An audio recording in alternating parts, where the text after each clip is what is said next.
He had built a life where nothing surprised him anymore. Every meeting followed a pattern. Every conversation carried intention. Every person he met seemed to want something. Attention, approval, opportunity. It all felt predictable. That was why he stopped entertaining it. Not because he couldn't, but because none of it felt real. So when he decided to visit one of his own restaurants without notice, it wasn't about curiosity. It was about control. He wanted to see things as they were, not as they were presented to him. The moment he walked in, the atmosphere shifted. Staff members straightened instantly, whispers moved faster than footsteps, and within seconds, managers appeared, ready to guide him, explain everything, make sure nothing was out of place. He acknowledged them with a slight nod but didn't stop walking. He wasn't there for formalities. He moved past the dining area and toward the kitchen. That's where the truth always was.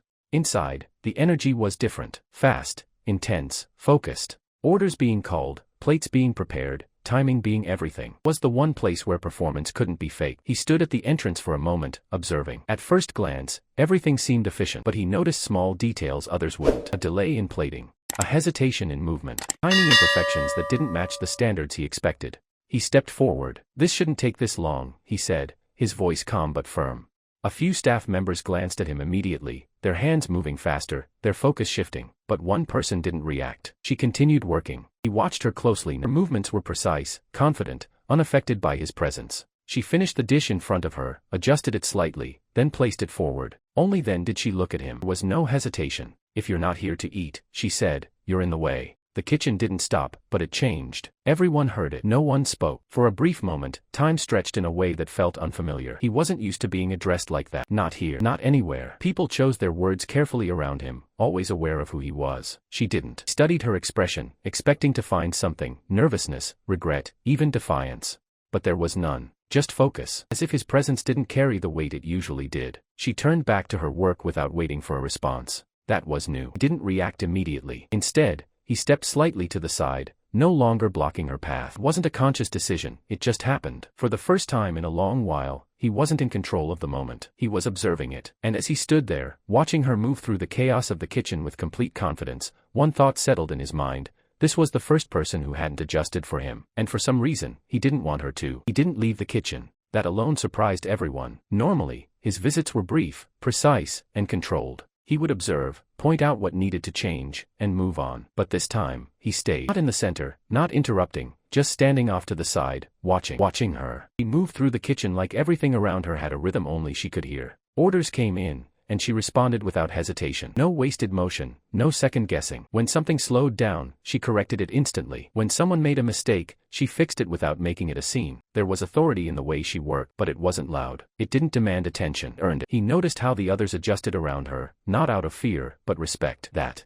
wasn't something he saw often. In most places, people followed orders because they had to. Here, they followed her because they trusted her. That difference mattered. At one point, she reached for an ingredient that wasn't there. Her hand paused midair for less than a second before she turned slightly. "We're out," she said, not raising her voice, but clear enough to be heard. Someone rushed to fix it. No frustration, no panic, just control. He stepped a little closer, this time careful not to interrupt the flow. The heat of the kitchen hit him, the noise, the speed, but none of it seemed to affect her focus. "You run this place like it's yours," he said. She didn't look at him right away. "It runs like it should," she replied, continuing to work. Almost smiled. Most people would have taken that as an opportunity to impress him, to explain their role, to highlight their importance. She didn't. "Do you know who I am?" he asked, more out of curiosity than expectation. This time, she glanced at him briefly. "Yes.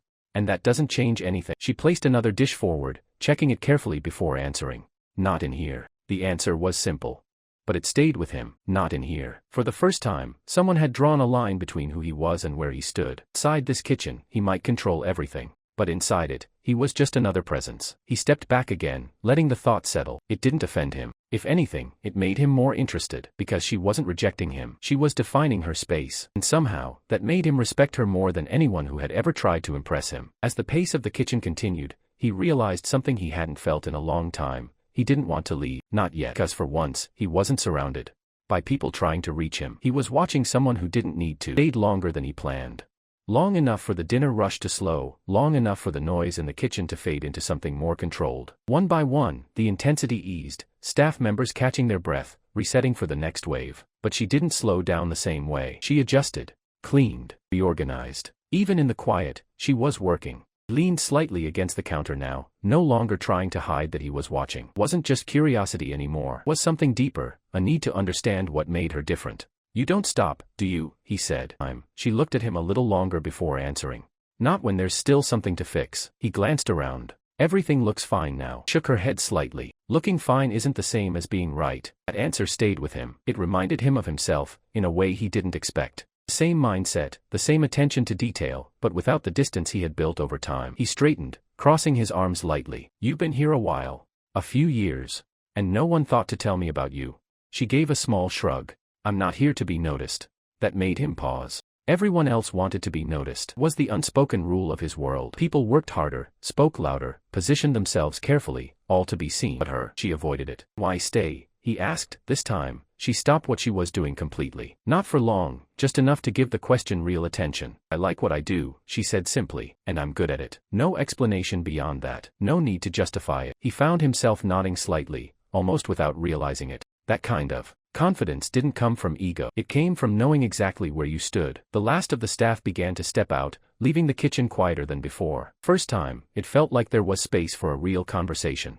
"You know," he said, stepping closer, "most people would have reacted differently when I walked in." "I know," she replied. "And you didn't." He met his gaze again, calm as ever. "Because you being here doesn't change what needs to be done." There it was again. That line. That separation between his world and hers. But instead of creating distance, it pulled him in. For the first time, he wasn't being treated like a title, a position, or a person with influence. He was just there. And strangely, that made him feel more present than he had in years. A small silence settled between them, but it wasn't empty. It carried something unspoken, something that neither of them rushed to define. And he said something he didn't expect to say. "Have dinner with me." The word surprised even him. She didn't answer immediately. Look in her eyes said she was considering it, on her own terms. She didn't answer right away. Instead, she turned back to the counter, wiping it down slowly as if the question hadn't just shifted the entire dynamic between them. He watched her, expecting a quick refusal or even a polite acceptance. But she gave neither. "You don't usually ask," she said after a moment. It wasn't a question. He exhaled lightly. "No, I don't." "Why now?" That made him pause.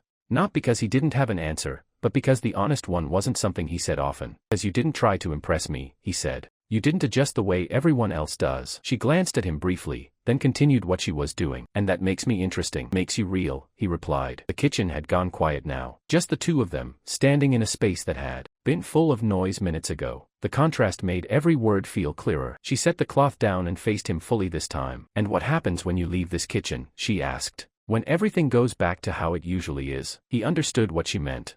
Outside this space, he wasn't just a man asking someone to dinner. He was a name, a position, a presence that changed how people acted. And she wasn't wrong to question that. "Then it's up to me not to let it," he said. She studied him, not convinced, but not dismissing him either. There was a quiet strength in the way she held that moment, as if she wasn't afraid to walk away from it completely. "I don't mix work with anything else," she said calmly. He nodded slightly. "This isn't about work." "It always is," she replied. Her answer was firm, but not harsh. Just clear. She wasn't someone who got pulled into situations easily, and he respected that more than he expected. For a second, it looked like the moment might end there. But then she added, "If I say yes, it's not because of who you are out there." He met her gaze. "Then say yes because of who I am right here." The words landed quietly between them. She didn't smile, not immediately. But something in her expression softened, just slightly. Not enough to give everything away, but enough to show that the answer had shifted.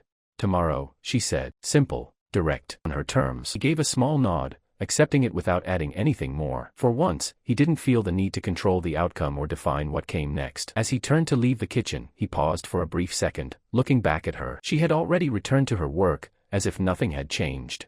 But everything had. Because for the first time, he wasn't chasing control. He was looking forward to something he couldn't predict. And that was exactly why it mattered. The next evening didn't feel like anything he was used to. There were no reservations under his name, no private sections, no staff waiting to adjust every detail. He arrived alone, dressed simply, without the presence that usually followed him. For once, he wasn't trying to control the setting. He was stepping into hers. He was already there when he arrived, seated at a small table near the window.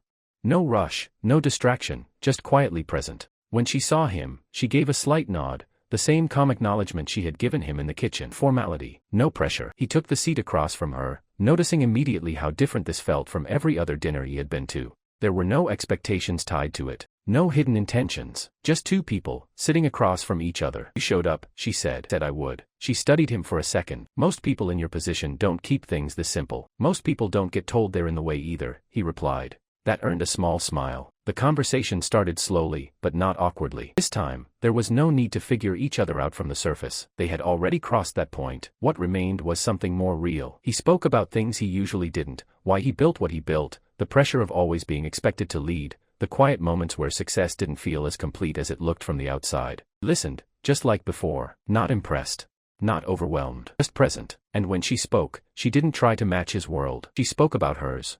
The discipline of her craft, the satisfaction of getting something exactly right, the way she valued control, not over people, but over her work. Different worlds, same mindset.